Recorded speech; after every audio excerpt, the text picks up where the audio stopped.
Kaya si Aldo nakabalik na, oh. Ano, John? Ano sabi ni Ma'am Noemi? All goods po, maraming thank you daw. Sabi niya, thank you raw kay Sir Rap. Okay, sabi niya. Sarap, ikaw nag-attend, ikaw naggawa nun. Sabi niya, boss, na maraming salamat sa servisyo ng GTA. So, yun guys, sinasabi ko. Kaya tulad nun, yung iba kasi, yung ibang bumili sa atin, kaya bumili yan. May after service tayo, after sales. After sales namin, huwag nyo naman ipasa sa amin lahat ng, ng cargo.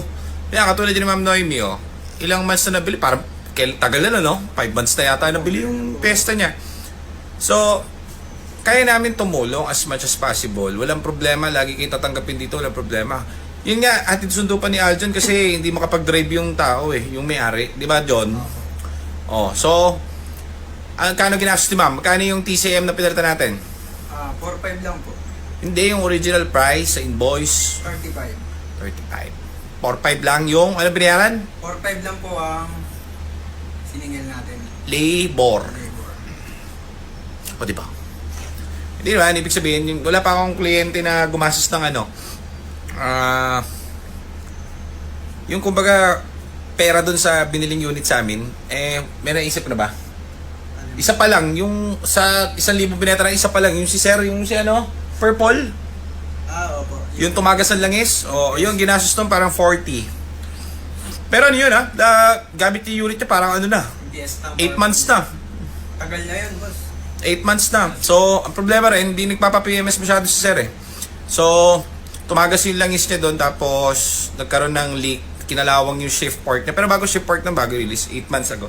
Yun lang yata ang gumastos sa atin na bumili, na ang budget 45. Lahat ng bumili sa amin, either na-enjoy nila yung unit nila o ginastos nila mapapakit si Aljon, Papakit ka dyan?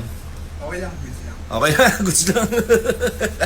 So, Ma'am Noemi, ibig sabihin, mga bumibili po sa amin, tinutulungan namin yan as much as we can. Katulad nun, 35,000 yung TCM. So, di naman, kasi syempre second hand yan gumagana yan, kotse yan diba? Hindi naman ako yung gumagamit yan, kayo. So, imagine that, 4 months ago na yung nabili yung kotse.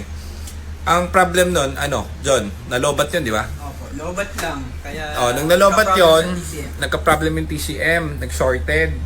Ngayon, dahil nga si Ma'am, sugid na follower natin yan, sabi ko, huwag pagasusin yan, sige, palitan mo na yung TCM. Kinuha namin yung TCM na umaandar dito ng export, kinabit na namin sa kanya, o parang ganun lang yung logic nun. Pero, guys, baka matantarin nyo, tabulin nyo kami lahat dito Kumbaga, yan, yan yung mga after sales natin na, kumbaga, mula sa puso. Diba, Jolski? Servisyong totoo. Service ito.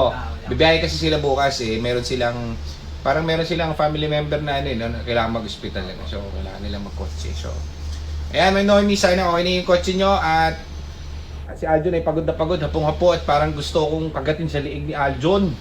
Ano, John?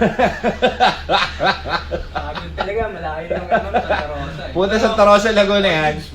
Latid niya yung kotse. Tapos nag-joyride pa uwi. Solid naman yung pagod kasi natin ng all goods yung unit ni Ma'am Noemi. Yan. Bukal sa kalooban natin. Hindi lang si Ma'am Noemi ang nagpa-repair sa atin. Meron sa atin siguro mga 5 months ago bumili. Meron lang mga minor problem. Kasi kotse yan second hand. Nagkakaroon talaga ng issue yan. Kaya sa atin binili yan para meron sila support. Katulad nun. Hindi sila maghanap ng gagawa. Dadali lang nila nito. Papalitan ng sensor. Papalitan yung...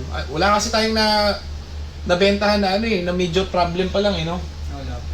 Meron isa yung unang-una pa natin, yung Fiesta na nag-overheat.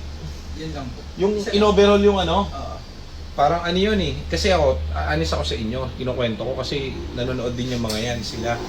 Meron yun, kaso hindi mo namin kasalanan yun kasi anong nangyari doon sa unit niya, binili niya. Binili dito. Sila ma'am, naalala ko pa yun. Tagal na nila gamit, siguro mga 5 months na nila gamit. Siyempre, may physical na nangyari dyan sa, hindi lang yung sa ginawa namin dyan. Siyempre, nirelease yan dito na lahat maayos. Yung sa kanya, drive. Meron talaga kasing tao na talagang gamit lang talaga yung alam. Yung talagang hindi niya alam yung logo nung overheat icon, hindi niya alam. Wala, talagang totally hindi. Okay lang yun. Kaya nga, nagbablog din kami para magkaroon kayo ng knowledge para dun sa mga unit, sa mga kotse. Hindi man Ford. Kasi pare-pares lang naman yung mga code niyan. Yung check engine, yung overheat side, gano'n. Ano yan sa kotse ni ma'am? Fiesta, Isang buwan na nila ginagamit, naka-overheat. Kung di pa saan sinend yung video, hindi ko pa makikita na, ma'am, overheat, sign po yan. Tapos dinala rito, chinek namin. Yung tubo ng radiator niya, yung tubings, may bato, may nakasalpak ng bato sa loob. So natalsikan ng bato yung radiator butas. So umaandar sila ng naka-overheat. So syempre mga ganyan, wala naman tayong control dyan. So yan ang unang-una naming kotse na di naman back job yun kasi parang 5 months ago na sila nakabili nun. O 4 months ago. Saka wala naman kaming kinalaman doon dahil bato naman yung sumira doon. Di naman po kami. So syempre ginawa pa rin namin. In-overhaul namin yung buong engine. Tinatakbo nila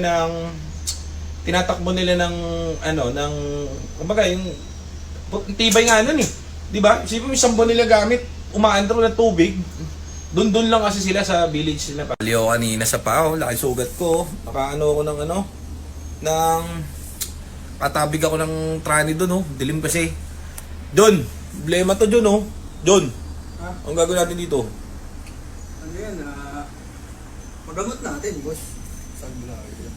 Malayo sa ano to John, sa ospital. Baka... Betadine lang, katapat niyan. Wala ba tayong betadine dito? Ang nakikita ko sa TV dyan, binibiyak yan, tapos sinusupsip nung kasama. Pas ako dyan. Ano pa sa dyan? Doon mamamatay ako dyan. Ending na ako na naman dito. So ayun muna guys, at sisipsipin pa ni Aljon yung venom sa aking paa. Babay ka na John! Bye-bye, thank you. Mga followers na ni Solid Gen. Yes! Ayan ay pinako ko kay Aljon guys, oh. Ayan mga bonus natin, iba pa yung bonus niyan. John, tayuan mo naman. Pakita mo naman. Geng. Yun oh. Oh, thank you sa mga followers natin. Thank you. Hey, bossy. Original yan, boss. Hindi pwedeng parehas yan kasi magulo eh. May print dito, may print doon. Dapat dyan, may print to tapos plain lang yung short, John. Short. Di ba? Wala, maganda combination. Tignan mo naman marilos si Aljo. Nakaseko yan, boy. Updated. Nakaseko yan, boy. Oh. Ayos ba? Thank you all sa mga natin, mga supporter natin. Napaka-solid nating followers dyan na walang sawang sumusuporta. Oo. Thank you sa'yo. Shout out sa Binangonan, sa asawa ko. Sa misis. Oh, wow! Si Carlo, paano si Carlo? Basta ako dyan kayo sa akin. Ang lalaki yung boss eh.